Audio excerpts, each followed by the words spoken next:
Hello and welcome to VOA's Red Carpet. I'm Jackson Mvunganyi. This week on the Red Carpet, we got some exciting stories lined up for you. We'll explore the work of Ethiopian visual artist Dereje Demissie. Plus, we'll feature artist Rhiannon Giddens and her latest project, American Railroad. Stick around for the stories and more right here on the Red Carpet. Let's go.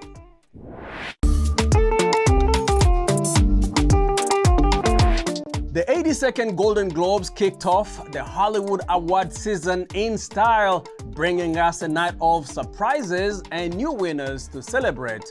Hosted by comedian Nikki Glazer, the event aired live on CBS and Paramount Plus on Sunday, January the 5th, and delivered all the glees, glamour, and memorable moments. Here are some of the fashion standouts.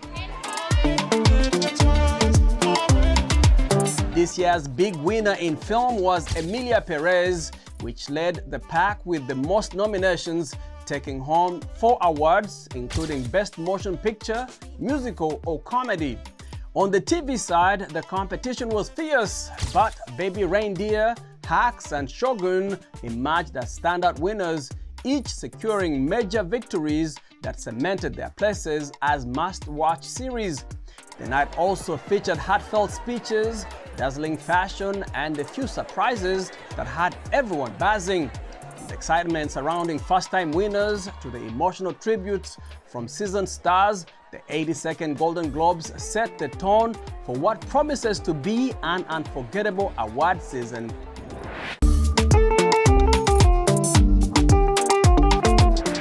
As the new year begins, New Yorkers are finding an outlet for their emotions in an unusual place, a subway station wall. A public art project called Subway Therapy invites people to share their thoughts and feelings via colorful sticky notes, creating a collage of hopes, frustrations, and reflections. Nina Vishneva has the story, narrated by Anne Rice. The New York City subway system can be overwhelming with its crowds and musicians and rattling trains. But now it's also a place where New Yorkers can find inspiration and share their deepest feelings and thoughts. We all need to work together to make the world a better place if we want that. Matthew Chavez is the creator of Subway Therapy, a public art project that invites passengers to write their thoughts and feelings on sticky notes and post them on a wall at a transfer point near Union Square, creating a collage of hopes, frustrations, and reflections. People are talking about world politics, people are talking about other topics. However, most of the notes are supportive, they're loving, they're people telling each other to have a great day or that their life is going to be okay. Thinking about my book and the surprise I am going to that I don't know about. Chavez collaborates with therapist Dina Ismail in running a program called Listening Lab, which encourages community discourse. Ismail noted the wide variety of topics people post about for the Subway Therapy project. If you come across here, you'll see things about the election. You'll see things about world issues, whether it goes from Israel-Palestine to Ukraine-Russia to climate justice, or talking about a viral hippopotamus that has gone all over the internet, right? And so it's a wide range, it's whatever is on people's minds. Subway Therapy caught the eye of famous urban sketcher Kathy Galata, who made a small drawing of the wall. It's a little challenging because I'm standing up, I'm not sitting, and I've got people passing by and trying to catch their train and jostling, but this is just such a wonderful installation. Country's very divisive right now, and it's a time when we need something like this to get out our feelings and be with others. Chavez says that the thousands of notes his project has collected so far will be passed on to the New York Historical Society. For Nina Vishneva in New York, Anna Rice, VOA News.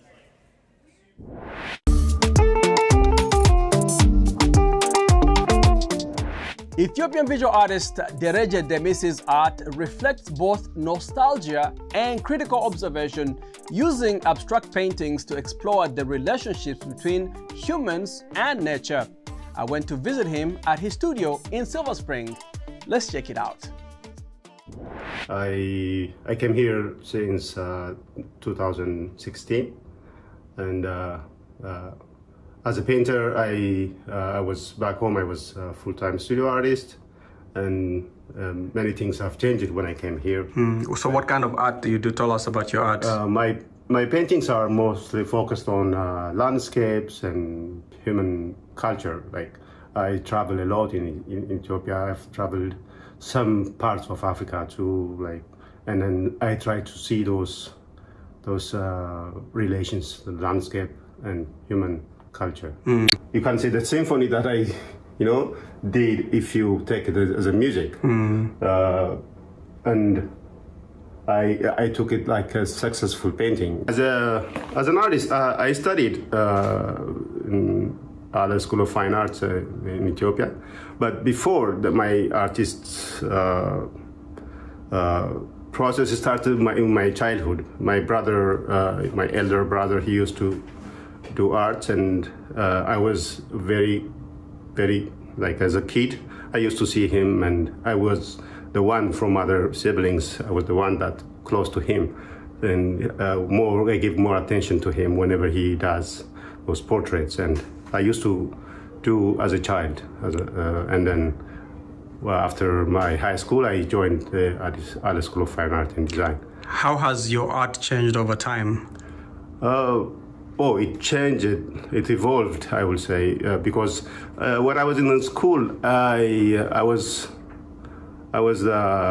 influenced with one famous artist, Austrian artist, is called Klimt, and then after that, my studio time, like after graduation, I joined with friends, set a studio and called Nubia Visual Arts Studio. We worked there for more than 10 years, and we were inspired each other, and then we have separate different distinctive styles. I love mountain. In my paintings, mountain is the very common thematically. Is there a reason why? You come from a mountainous area? Maybe that's why. And then I was, as a child also, there was in my family, we moved so many places, and especially when I was 6 years old, we moved to the western part of Addis, the suburb, and we are right under the mountain. When we go out from our house, there's a huge mountain in front of us, and it might be, sometimes I relate that.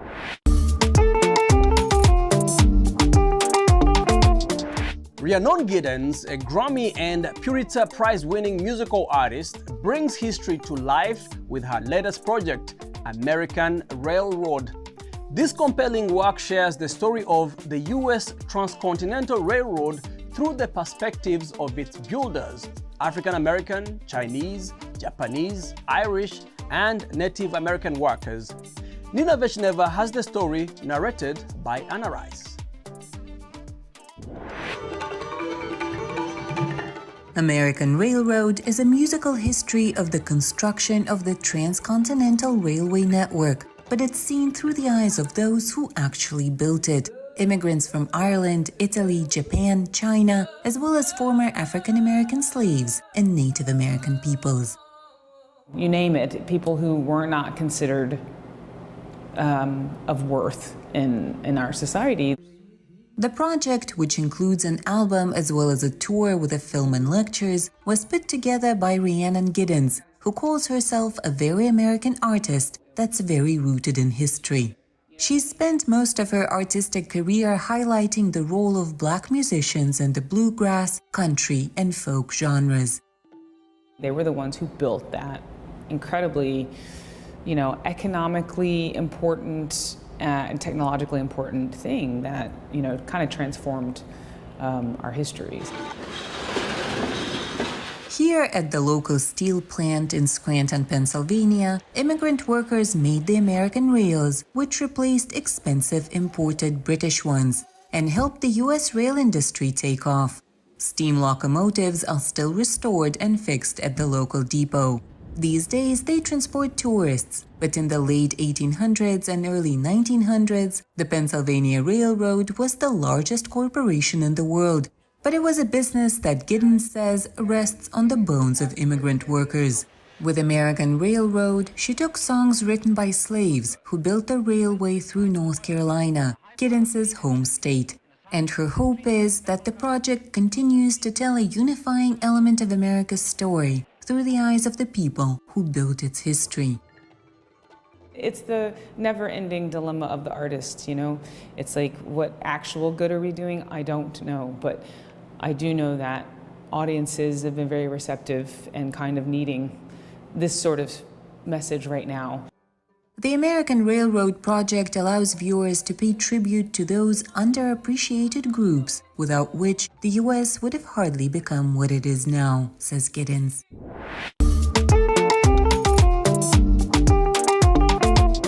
Singer and actress Sophia Carson closed out 2024 with her first action film role and a duet of the holiday classic White Christmas with Andrea Bocelli.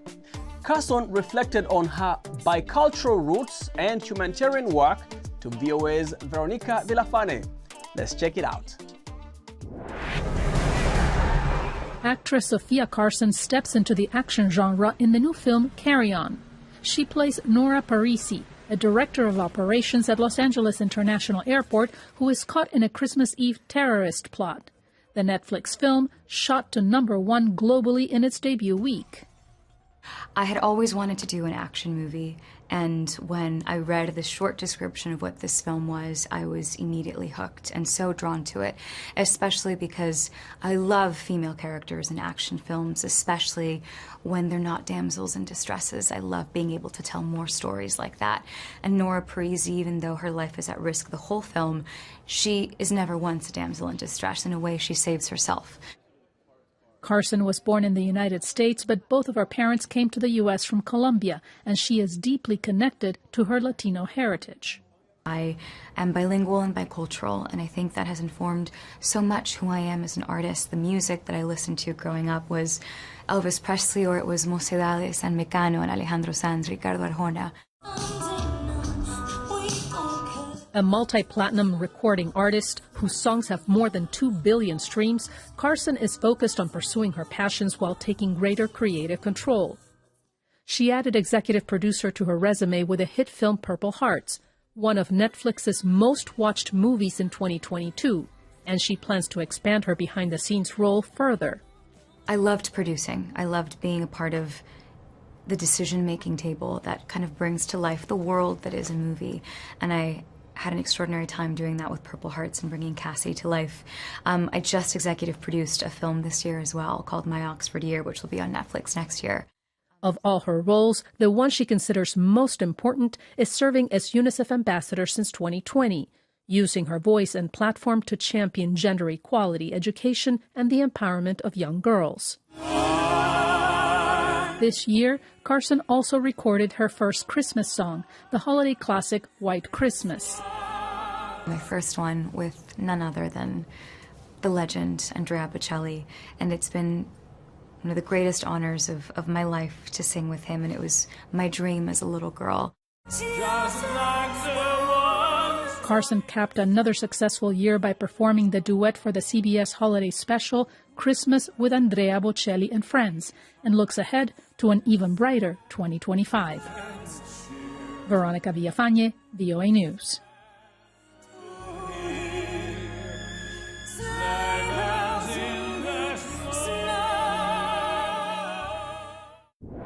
And thanks for watching VOA's Red Carpet. I'm Jackson Mvunganyi.